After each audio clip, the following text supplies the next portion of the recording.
Crónicas contra colapso. Activistas entrelazan sus prácticas, saberes y experiencias cuyo horizonte es a resistência ao modelo de vida atual e seu destino catastrófico.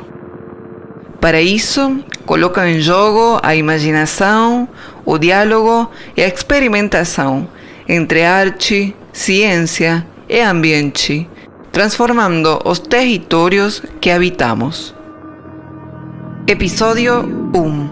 Ciência e comunicação. Como comunicamos ciência em tempos de mudanças climáticas? Participantes: Susana Oliveira Dias, Simone Palone y Daniela Tonelli Manica.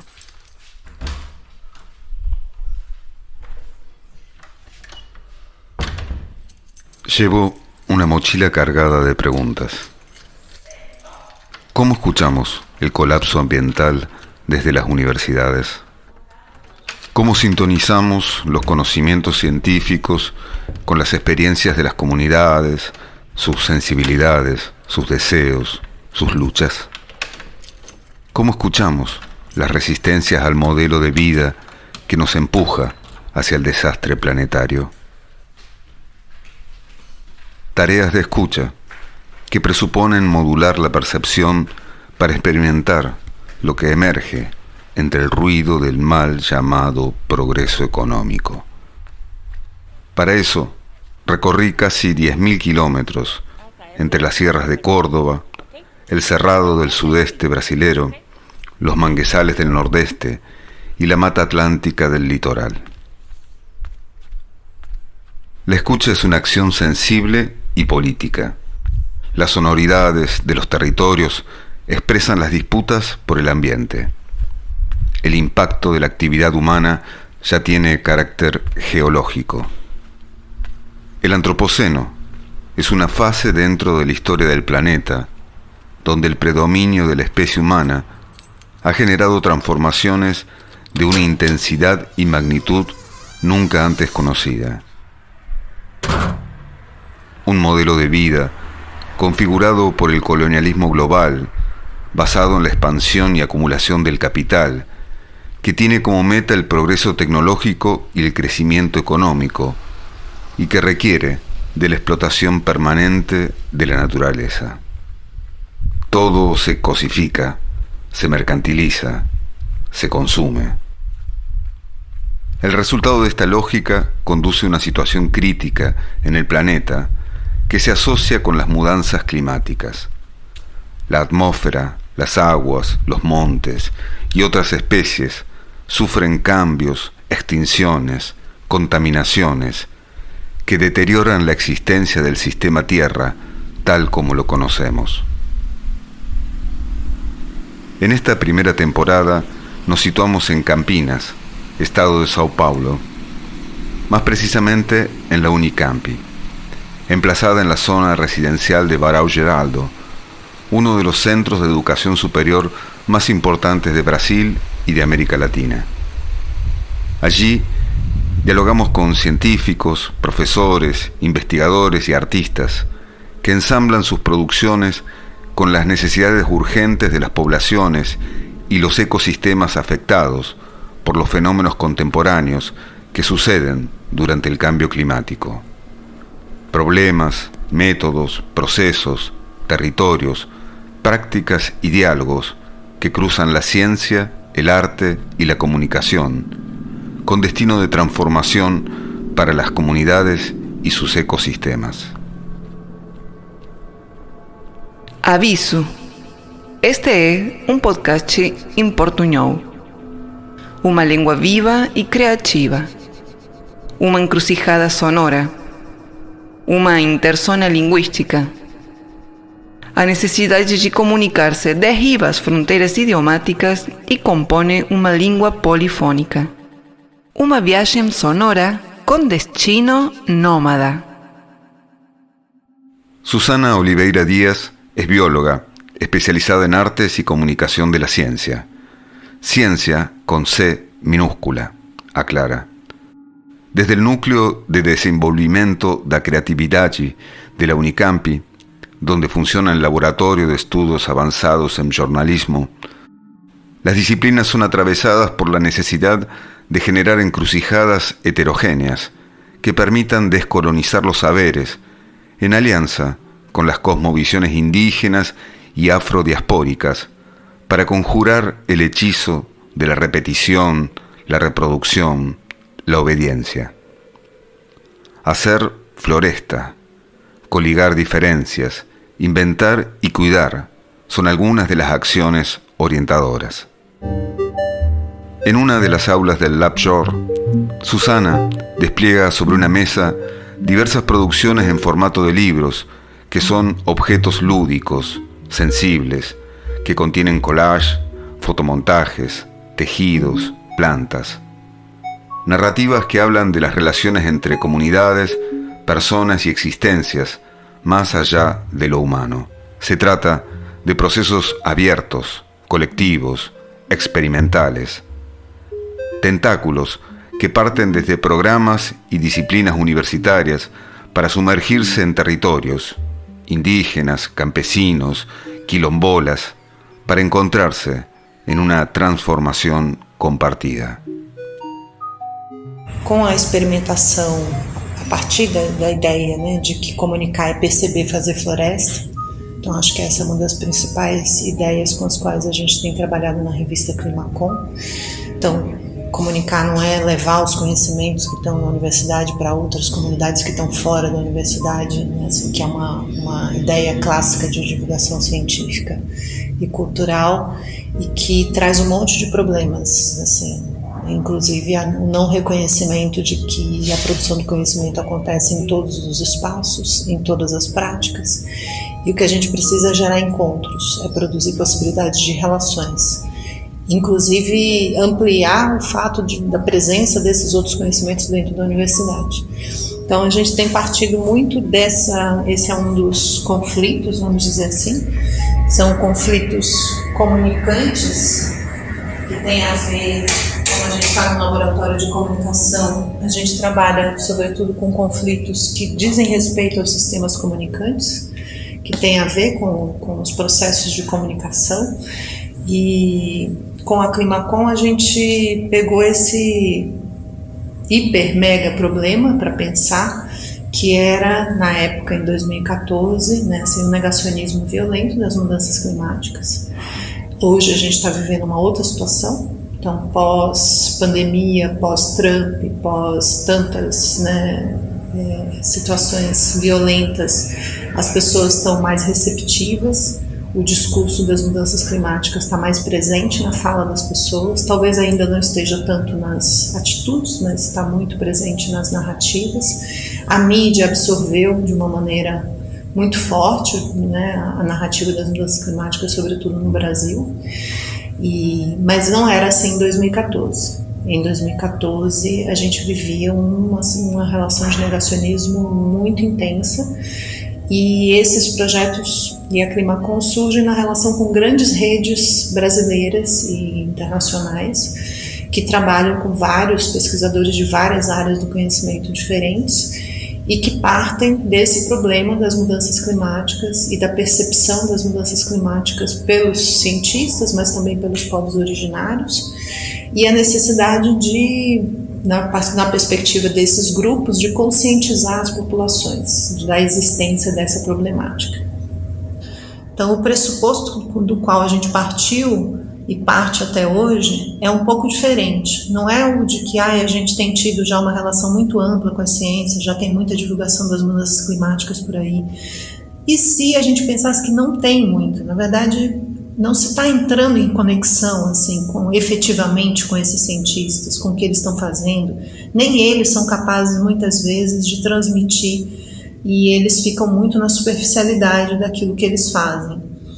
Então, por isso, por exemplo, a gente tem feito as residências artísticas, né, e ir para dentro dos laboratórios dos cientistas, levar artistas para dentro dos laboratórios, produzir coisas juntos, ver como é que essas coisas se misturam, como é que essas coisas conversam, dialogam, né? O que não dialoga, aonde tem, né, problemas graves, né, dessa produção científica que impede as possibilidades de diálogo e que tem a ver com, muitas vezes, com escolhas de alianças com o capitalismo, né, assim, com o capital e não com as comunidades, e não com os problemas locais, e não com os mais que humanos.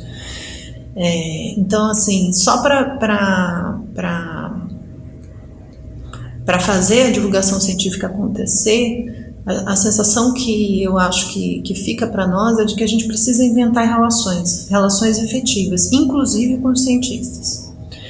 E que isso tem acontecido de uma maneira débil no jornalismo, nas expressões de arte e ciência, que a gente precisa, né, intensificar isso. Então, todos esses materiais criam relações entre artes e ciências de diferentes maneiras. Produzem diálogos, geram, mas são diálogos aberrantes, não são diálogos que comumente são feitos, não são diálogos que já estão aí, são coisas que só existem nesses materiais. E daí para nós a riqueza, né, assim, de que algo se produz nos encontros. E justamente nesses encontros é que isso que pode ser a divulgação científica, que é a criação com e não a divulgação sobre, né, eu acho que vai se manifestando. A gente tem criado alguns pequenos exercícios, né, pequenas possibilidades das pessoas irem se engajando, se envolvendo, sem uma ideia de que vamos produzir uma grande transformação, mas as comunidades afrodiaspóricas usam muito a ideia da fresta, né? Indo pelas pequenas frestas, né? Assim como as pequenas plantas que vão nascendo, né? nas gretas da rua, das paredes, né? Acho que isso envolve essas pequenas plantas, elas são plantas pioneiras, são plantas que surgem primeiro.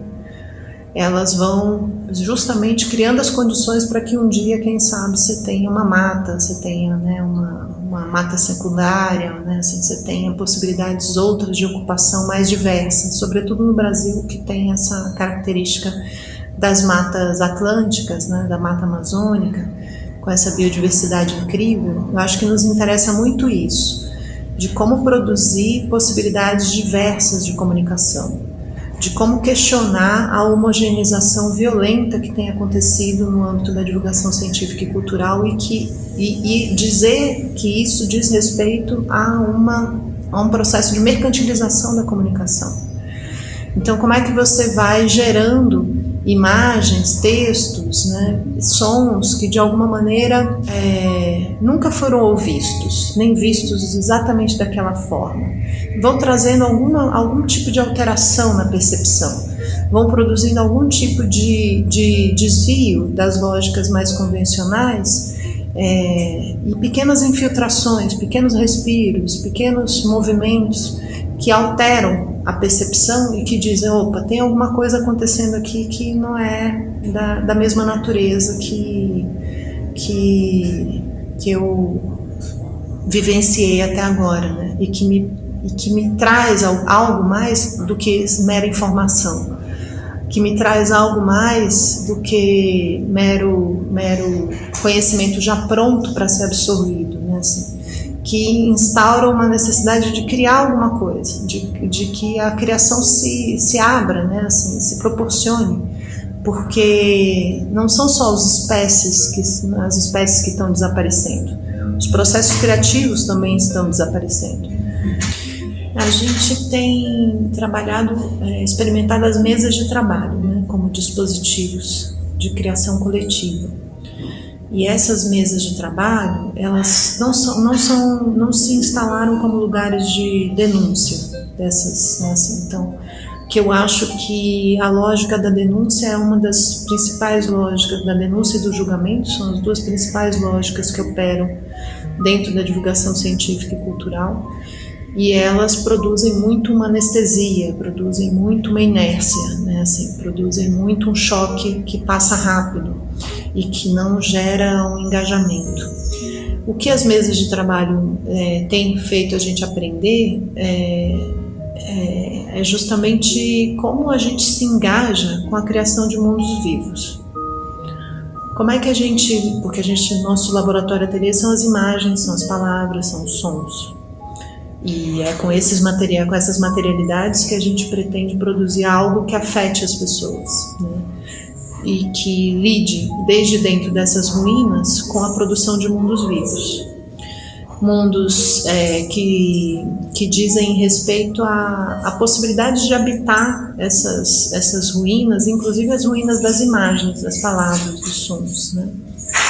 E a gente tem experimentado esses engajamentos, e os materiais acho que dizem muito, porque a quantidade de envolvimento das pessoas, né, com as plantas, com as pedras, com os rios, com os sapos, com os pássaros, com os seres com os quais a gente tem tentado aprender a comunicar, porque a gente tem partido do pressuposto de que a comunicação precisa, né, de alguma maneira, se abrir a perspectivas mais que humanas, e isso tem mobilizado as pessoas a criações com imagens, palavras e sons que colocam a elas o corpo num estado diferente, num estado que não é o de anestesia e inércia diante de tudo que está acontecendo, mas também não é num estado de reação a tudo que está acontecendo, né? Assim, é um estado de experimentação mais tateante, um pouco mais vacilante, uma experimentação sem garantias, mas que ao mesmo tempo diz, a gente precisa estar junto, a gente precisa inventar maneiras de seguir juntos, de inventar relações entre aquilo que não se relaciona, né, assim, de questionar as lógicas mais industrializadas e que apostam no progresso a todo custo, né? Então a mesa de trabalho ela lida com algumas coisas industrializadas, mas também lida com processos artesanais, né, assim, e é tudo, por mais que depois resulte um livro como esse ou esse, que é impresso numa gráfica, mas todo o processo de produção dessas imagens que estão aqui passou por processos artesanais, processos que envolvem o corpo, processos que envolvem o contato. Por exemplo, aquele livro foi feito, as mesas eram cheias de plantas colhidas em Belém, que está na Amazônia, então eram plantas incríveis, assim, que estavam no chão das praças, de repente vinham parar na mesa, alguém trazia, dava de presente, a gente coletava num parque, num jardim botânico da cidade, e eu acho que esse olhar para o chão, esse olhar para quem está do lado, para o céu, para os seres que vivem com a gente, que compõem esse emaranhado de vida, e o encontro com isso a partir de pequenos gestos, de pequenas materialidades, isso vai produzindo não grandes resultados nem grandes consciências, assim, não é isso, né, assim, mas pequenos estados de corpo que envolvem uma presença, né, que envolvem uma conexão com a vida.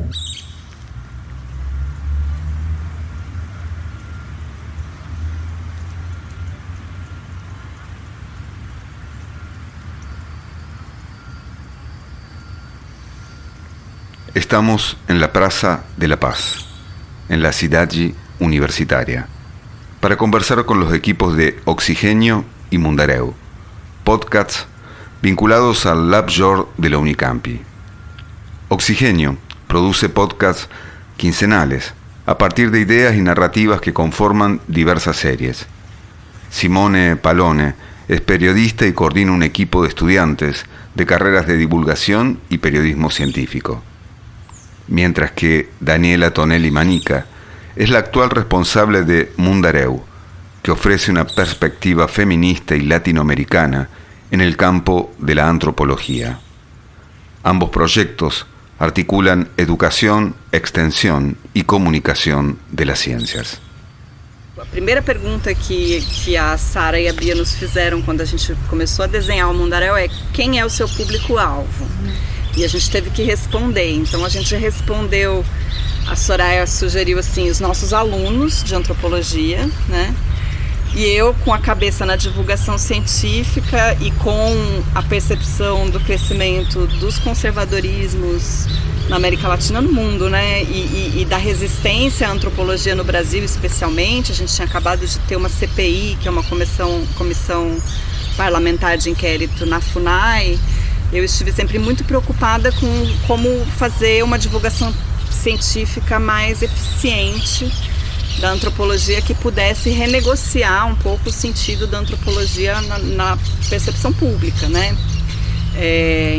Então Soraya veio com a ideia de nossos alunos e eu falei, tá, e as suas famílias, né? Então é o aluno que vai escutar o episódio e vai pôr na TV de casa para a mãe ouvir também, ou vai mandar para o primo, ou vai mandar para o pai. Ou para comentar, né, nos almoços de família, Isso. nas relações de amizade.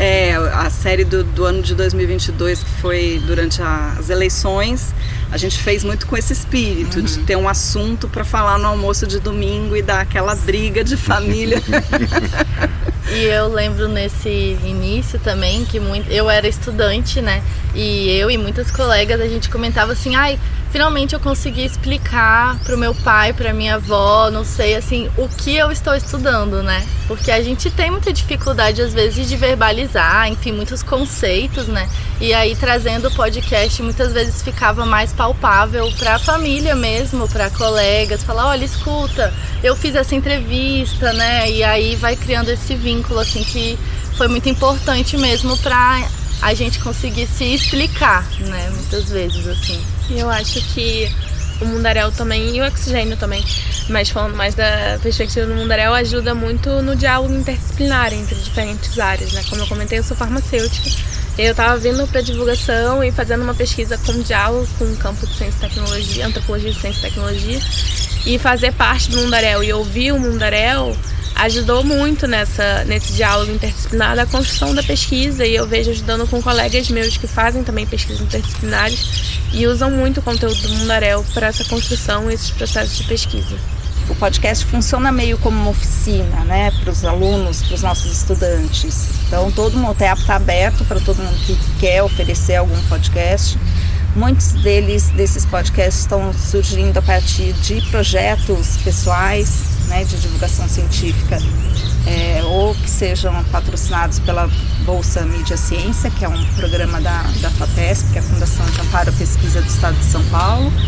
Então vão divulgar alguns centros, alguns projetos maiores e oferecem, né, para fazer alguns programas, né, dentro do Oxigênio.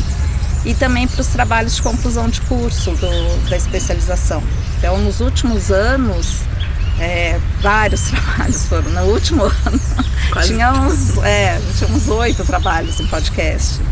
Então, a gente acaba tendo um material muito diversificado em termos de tema e de formato também. Principalmente esses que vêm do TCC, às vezes em formato de entrevista, alguns tem esse formato mais narrativo, eles variam bastante, é bem diversificado. E a gente acata muito as propostas da equipe, que também muda, né? Ela é muito itinerante, assim. Bom, eu trabalho na divulgação científica desde 99, talvez um pouco antes, antes de vir para a Unicamp. Eu sou aluna da primeira turma da especialização em jornalismo científico. E sempre gostei muito de rádio, sempre ouvi muito rádio na minha vida. Sou de um tempo que as pessoas ouviam muito rádio também, né? A gente tinha música só pelo rádio, né? Por muito tempo, fitas, né? Assim, depois foi mudando.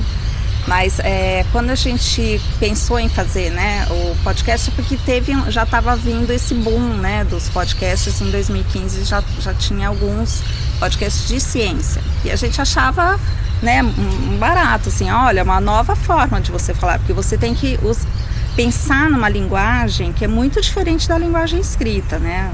É uma linguagem mais coloquial, você se aproxima mais do ouvinte, né, de quem você está falando.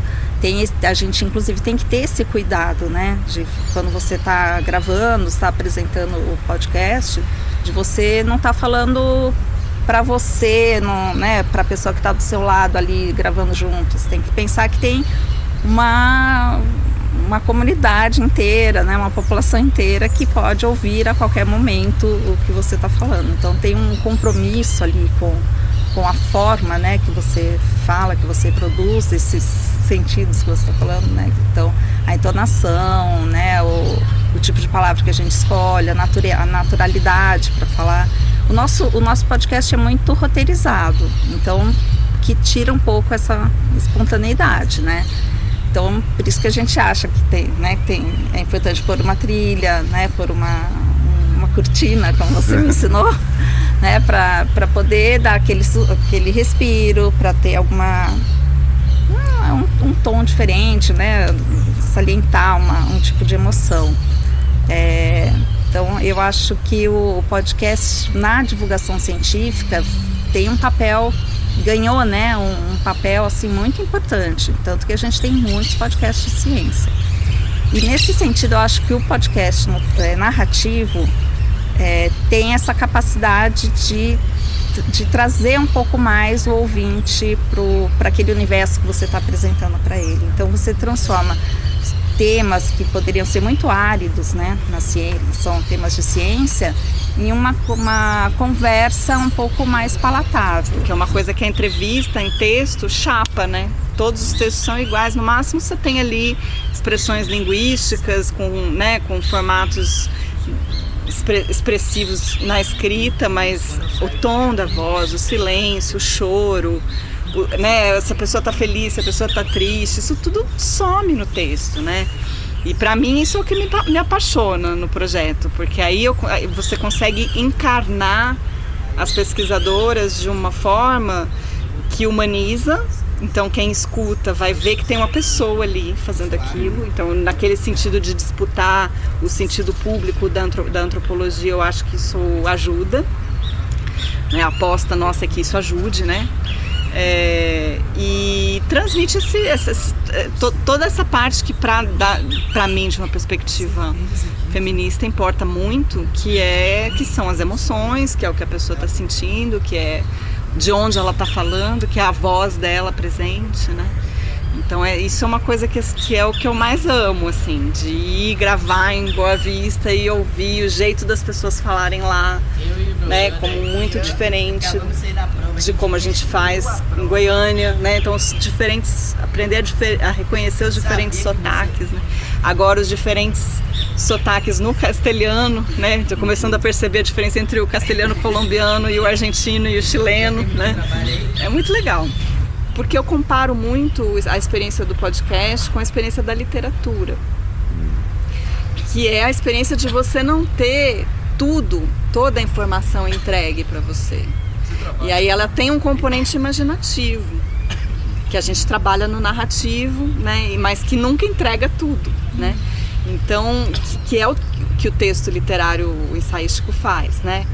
Eu acho que o podcast faz isso também. A gente tem a conversa, por mais que a gente descreva a Universidade de Mar del Plata, não dá para descrever o que tá lá, como é que é exatamente, né? Mesmo que a gente traga o som, o eco da parede, essa ambiência sonora, não é a mesma coisa. Então, é a partir do seu olhar, né? Porque tem, por exemplo, a gente está aqui nessa praça, tem bancos pintados e eu posso descrever, o que tem de mais legal? Tem uma árvore que eu tô vendo ali. Não vou falar dos bancos, né? Então depende muito do olhar, né? Eu ia chegar nessa parte. E ali da escuta também. Quando você vai descrever, porque você escolhe. Você vai escolher. Entre el piar de los pasariños y el croar de los sapos, as voces están desaparecendo. Siempre estamos aprendiendo, sobre todo si abrimos la escucha a aquello que se ha convertido en inaudible. Si atendemos a esos otros sons que proponen desvíos para la atención capturada, obediente, automatizada. Y así reorientarse, para entramar devenires con otras existencias, para ensayar posibilidades de pensar, sentir y crear contra el colapso ambiental. Crônicas contra Colapso, um podcast de ecologia, ciência, arte e comunicação. Crônicas da Universidade Estadual de Campinas, São Paulo, Brasil. Ideia, guion e produção, Pablo Daniel Ramos. Edição e áudio, Tomás Tolaba. Tradução, revisão e locução, Soledad Massó. Música, Gaia Sensis. Patrocínio da Diretoria de Cultura